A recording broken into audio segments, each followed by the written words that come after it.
Selamat malam rekan-rekan semua. Assalamualaikum warahmatullahi wabarakatuh. Salam sejahtera untuk kita semua ya. Baik Bapak Ibu, kami dari kuasa Iriska dalam rangka untuk mengklarifikasi berita yang beredar di masyarakat. Dengan ini Muhammad Geri Iskak melalui kuasa hukum mengundang para rekan-rekan media untuk menghadiri press conference baik media cetak maupun elektronik.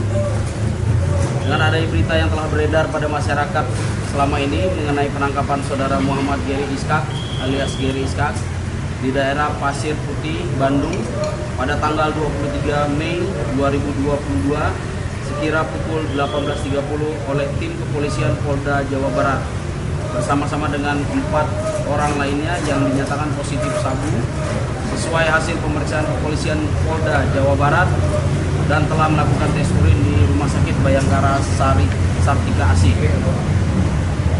Dalam kesempatan ini kami selaku kuasa hukum saudara Geri Iskak bermaksud memberikan penjelasan kepada masyarakat terutama terkait kronologis penangkapan klien kami yaitu saudara Geri Iskak, dan maka dari itu saudara Geri Iskak dan keluarga melalui kami selaku kuasa hukum perlu menyampaikan beberapa hal yang akan disampaikan oleh partner saya, rekan kami dari RS Samudra dan Partner. Baik, terima kasih, selamat malam semuanya. Terima kasih sudah menunggu. Sebelum perkenalkan, saya RS Samudra dari RS Samudra dan Partners. Ini saya akan perkenalkan rekan saya adalah Antoni Mexrada dan juga Ibu Penny.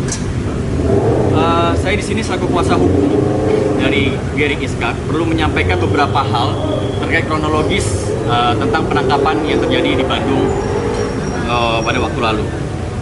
Perlu kami klarifikasi dan perlu kami sampaikan ke masyarakat bahwa pada saat itu saudara Geri dan asistennya berada di tempat tersebut atas undangan dari salah satu temannya berkaitan dengan pekerjaan. Dan di sana telah ada 3 orang lainnya di dalam rumah tersebut, dan saudara Geri selaku klien kami tidak mengetahui TKP tersebut terdapat sabu. Lalu sesampainya di TKP, memang klien kami ini masih melihat sisa-sisa asap yang masih agak pekat, dan mungkin asap itulah yang ikut terhirup saudara Geri ketika mereka masuk ruangan. Dan memang saudara Geri ini tidak melihat adanya sabu, tapi sempat melihat adanya alat bukti hisap di pojok ruangan. Lalu setelah 30 menit setelahnya mereka membicarakan pekerjaan, datanglah para penyidik dari Polda Jawa Barat dan menangkap semua yang ada di TKP. Berikut barang bukti berupa alat hisap sabu yang dibawa ke Polda Jawa Barat dan langsung dilakukan tes urin. Dan hasilnya atas saudara Geri beserta kawan-kawan lainnya, asistennya pun dinyatakan positif. Dan kami benarkan hal tersebut, yang dimana kemungkinannya ini kami sudah konsultasikan juga ke dokter di BNN maupun dokter pribadinya dari saudara Geri, bahwa apabila seseorang ada di dalam ruangan yang dimana dalam ruangan itu memakai sabu atau narkoba apapun yang berbentuk asap dan lain-lainnya, dan mereka dalam situ cukup lama sehingga menghirup udara itu, sehingga itu bisa menyebabkan hasil tes urinnya itu menjadi positif seperti itu.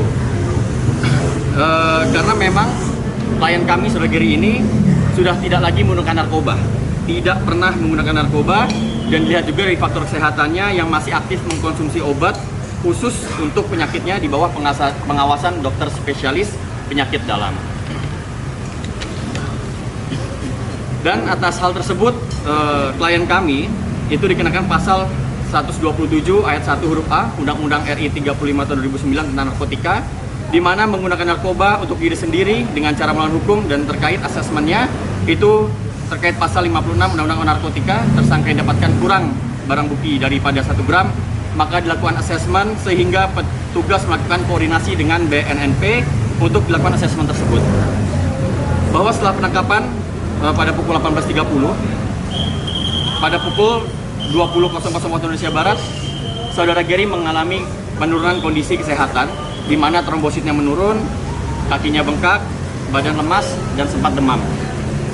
Maka tim dari Polda melakukan perawatan dan dibawa ke Rumah Sakit Bayangkara Sartika Asih Polri Bandung dengan pengawasan dokter dari rumah sakit tersebut.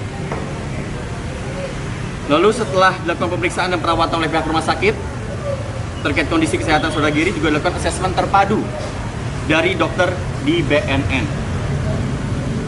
Maka berdasarkan pertimbangan keadilan atau restoratif justice, Saudara Giri oleh Polda Jawa Barat dinyatakan harus direhabilitasi berjalan dengan wajib lapor.